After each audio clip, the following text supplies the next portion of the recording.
Hello to all. We all have that illusion in our mind that British English literature has started from the age of Chaucer. But no, we do have Anglo Saxons and Anglo Normans. And do you know how the Britain has got its name Britain and how the England has got its name England? In this video, we are going to talk about the Anglo Saxons, Anglo Normans, and the age of Chaucer in detail. Let's start with the video now.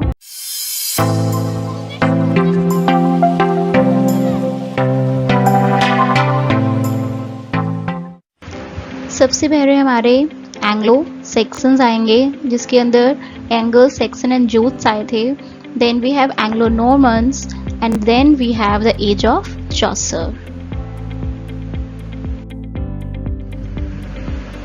This period is known as old and middle English from 500 to 1300 AD, जिसके अंदर Anglo Saxons and Anglo Normans थे Britain के अंदर. Anglo sections हमारा start होता है Roman से. Romans यहाँ पर रहते थे ब्रिटेन में. तो ब्रिटेन अभी नाम पड़ा नहीं था इसका, तो पहले रोमन से भी पहले यहाँ पर केल्ट्स रहते थे. केल्ट्स को हम ब्रिटॉन्स कहते हैं. ब्रिटॉन से ही हमारा नाम ब्रिटेन पड़ा था यहाँ पर.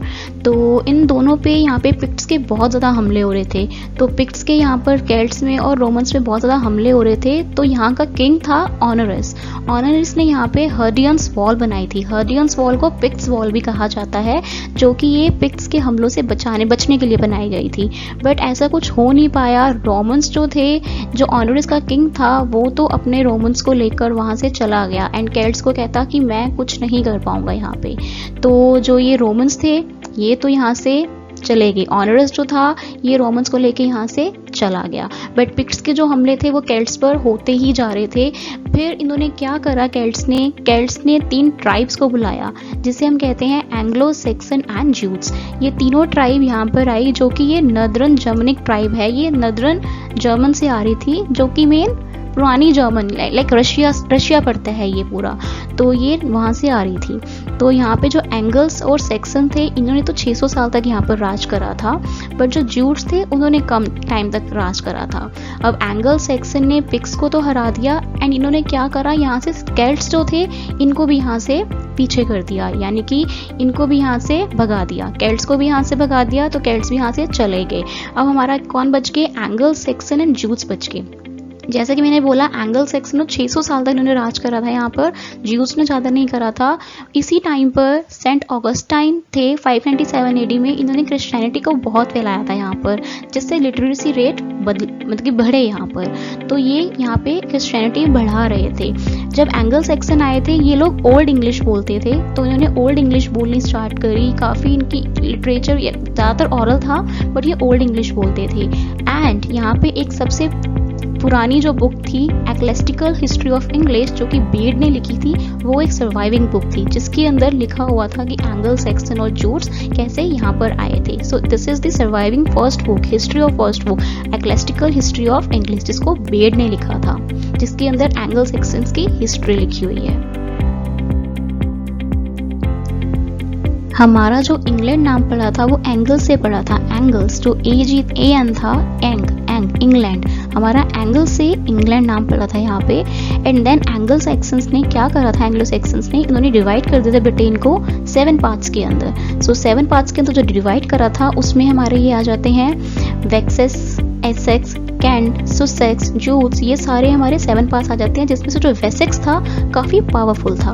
एंड इस टाइम पे क्या होता था, एंग्लो सेक्शंस ओरल लिटरेचर ज़्यादा बोलते थे. लाइक सुनते सुनाते जाते थे हर जगह, जहाँ पर भी जाना है उन्हें बस बोलते बोलते जाते थे. रिटर्न वर्क इतना ज़्यादा चलता नहीं था इस टाइम पर. एंड इन्होंने रोमन मिशनरी से काफ़ी रोमन के वर्ड्स, अल्फ़ाबेट्स लिए.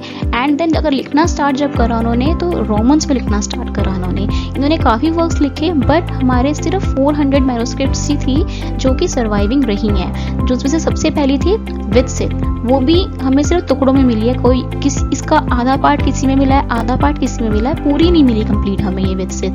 एंड सबसे ज़्यादा इंपॉर्टेंट है हमारा बियोवुल्फ, जो हमें पूरी मिली है, बट इसका ऑथर नहीं पता कौन है हमें, बट ये हमें पूरी सर्वाइविंग मिली है बियोवुल्फ, जो कि काफ़ी इंपॉर्टेंट भी है. देन हमारी आती है ड्योर, ये भी बहुत ज़्यादा इंपॉर्टेंट है. उस टाइम पर हमारे 2 इंपॉर्टेंट राइटर्स थे, कैडमन एंड साइनवुल्फ. ये जो कैनमन और साइनवुल थे ये दो पोइट थे हमारे, and Bede and Alfred the Great दोनों प्रोज राइटर थे। बेट को फादर ऑफ इंग्लिश हिस्ट्री भी कहा जाता है, ये उस टाइम का हिस्टोरियन था। एंड एल्फ्रेड द ग्रेट ने बहुत सारे लैटिन वर्क को ओल्ड इंग्लिश लैंग्वेज में कन्वर्ट करा है। इसने इंग्लिश लैंग्वेज के ऊपर बहुत ज़्यादा प्रभाव डाला था उस टाइम पर। एंड उस टाइम पर work caesura, alliteration, repetition and 4 beat rhyme के अंदर लिखे जाते थे। एंड उस टाइम की सबसे ज़्यादा मेन मैन्युस्क्रिप्ट थी 4 जो कि सर्वाइव कर सकी हैं उस टाइम पे। Exeter book, Junius manuscript, Vercelli book and Nowell codex. And Nowell codex को हम ब्यूफुल कॉडेक्स भी कहते हैं। एक्सेटर बुक्स के अंदर कुछ रिडल्स थी जो रह गई थी, एंड मेनली एंग्लो सैक्सन्स के वर्क थे उसके अंदर।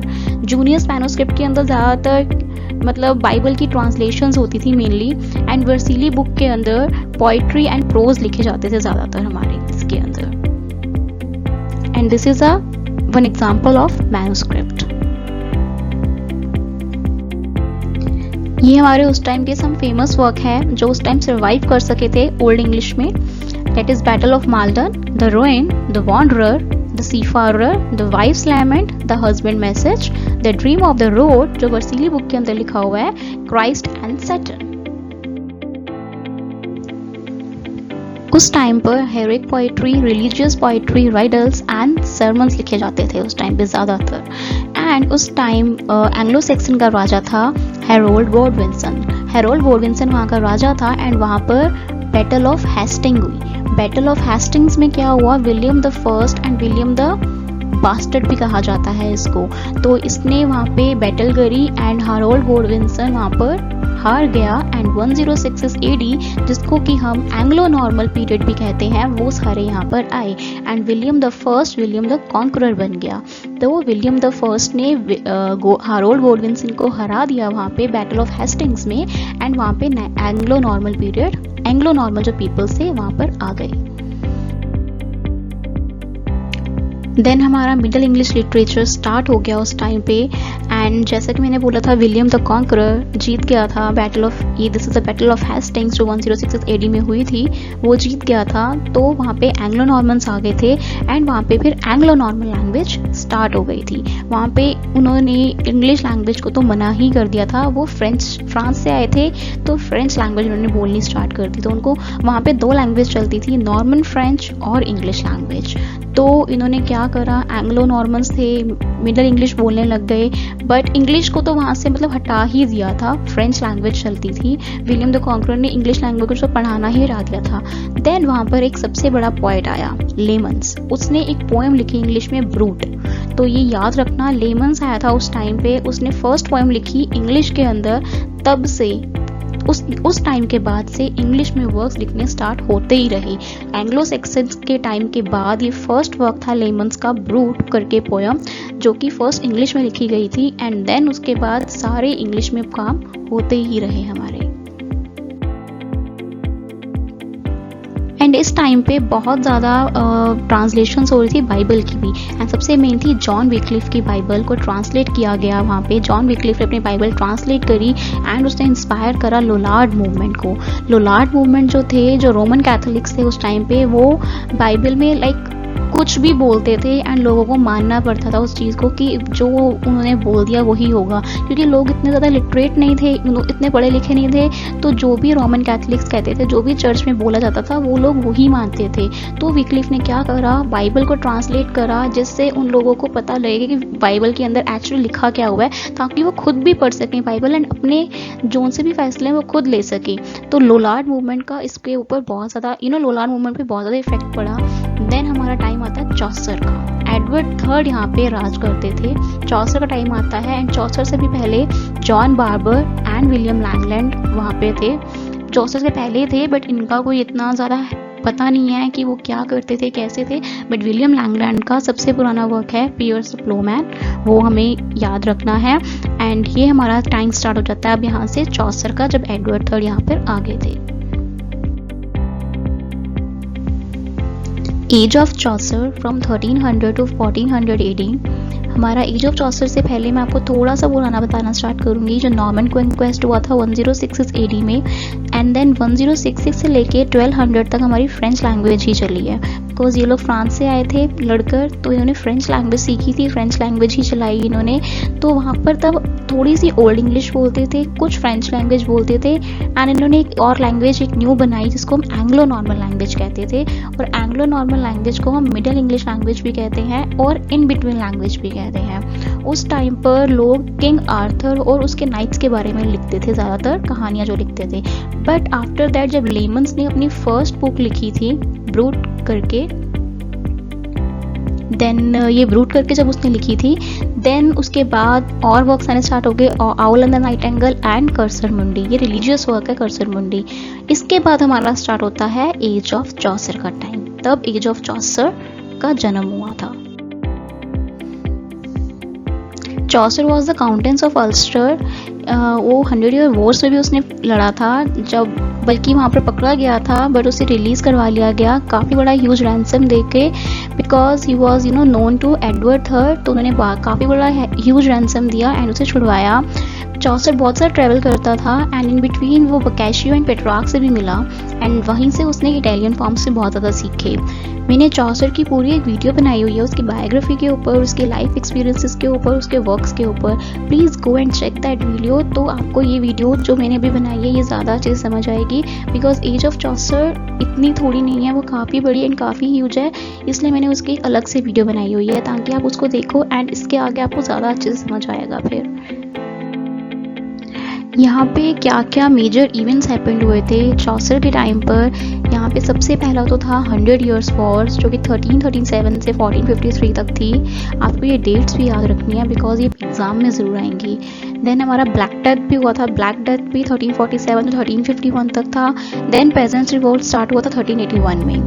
100 ईयर्स वॉर्स में हमारी 3 वॉर्स आती हैं, battle of Crecy, battle of Poitiers, battle of Agincourt. ये 3 वार्स जो थी वो 100 ईयर्स वॉर में हुई थी एंड इस वॉर के अंदर ये 3 वॉर्स थी एंड ब्लैक डेथ उसके बाद आया 1347 टू 1351। इसके अंदर काफ़ी प्लेग फैल गया था। जो लोग थे वो स्टार्ट हो गए थे क्वेश्चनिंग अबाउट गॉड कि हाँ भी गॉड है कि नहीं है, क्योंकि सब जाने मर रहे थे, काफ़ी ज़्यादा हो रहा था एंड उनको विश्वास ही नहीं था कि अब गॉड है भी, बिकॉज इस टाइम पे बहुत ज़्यादा लोग मर गए थे। तो लोगों को विश्वास ही नहीं था कि यहाँ पर मतलब गॉड नाम की भी कोई चीज़ एग्जिस्ट करती है एंड इसी में फिर मेडिकल साइंस का भी काफ़ी डेवलपमेंट हुई थी इस टाइम पे। Then we have peasants revolt. Peasants revolt हुआ because due to black death and 100 years war there was a revolt in peasant class also, क्योंकि यहाँ पे टैक्सेस बहुत हाई हो गए थे।